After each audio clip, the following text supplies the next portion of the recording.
गुंतवणूक करायची, मग फक्त परतावा बघून पुढे जाऊ नका. कुठे गुंतवायचं हे ठरवताना या 7 गोष्टी नेहमी लक्षात ठेवा. नाहीतर पैसा नाही, फक्त अनुभव मिळतो, तोही महागडा. नमस्कार, मी Shilpa Rishikesh Rathod, MP registered mutual fund distributor. आज तुम्हाला सांगणार आहे की गुंतवणूक करताना कुठली काळजी घ्यायला हवी. सर्वात पहिले तुम्ही तपासा सुरक्षा, सेफ्टी. आजकाल कोणी सांगतं FDमध्ये टाक, कुणी म्हणतात सोनं घ्या, कुणी रिअल इस्टेट आणि काही जण थेट गोंडस स्कीममध्ये पैसे टाकतात. मुंबईचे टॉरेस, नाशिकचं मैत्रेय किंवा 25% गॅरंटेडवाले असतील, पण नंतर काय, पैसे गेले आणि म्हणतात नुकसान झालं, पण शिकायला खूप मिळालं. हे टाळायचं असेल तर गुंतवणूक सरकारच्या नियमनाखाली आहे का, वेल रेग्युलेटेड आहे का, ते आधी बघा. म्युच्युअल फंड, FD, सरकारी बॉन्ड हे सगळं सरकारच्या नियमनाखाली येतं. गुंतवणूक करण्याआधी थोडा विचार करा. गुंतवणूक नेहमी सुसंवादित असावी, पण लक्षात ठेवा, जिथे जोखीम कमी असते तिथे परतावाही कमी मिळतो. दुसरी गोष्ट तपासा तरलता, लिक्विडिटी. तुम्हाला पैसा कधीही लागू शकतो. हॉस्पिटल, लग्न, फीज.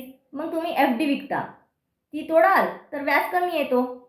रिअल इस्टेट पण ती विकायला काही मध्यस्थी एजंट आणि ग्रह नक्षत्र लागतात, कारण की ती सहजासहजी विकली जात नाही.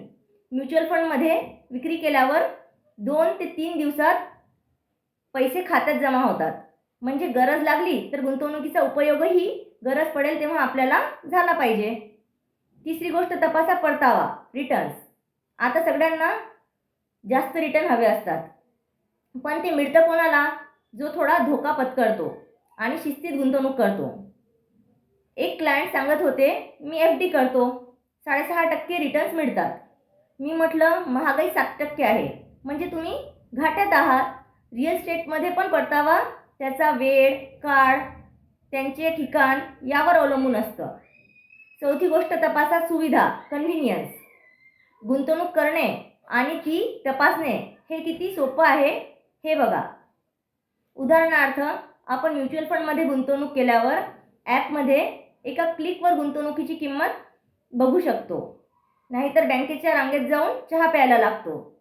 रिअल इस्टेटमध्ये पण गुंतवणूक करायची म्हणजे ब्रोकर, कागदपत्र, नोंदी, परत विक्री करताना या सर्व प्रक्रियेतून जावं लागतं. तुमची गुंतवणूक एवढी क्लिष्ट नको. राहिलेले 3 मुद्दे या रीलच्या पुढील भागात समजून घेऊया. थँक्यू.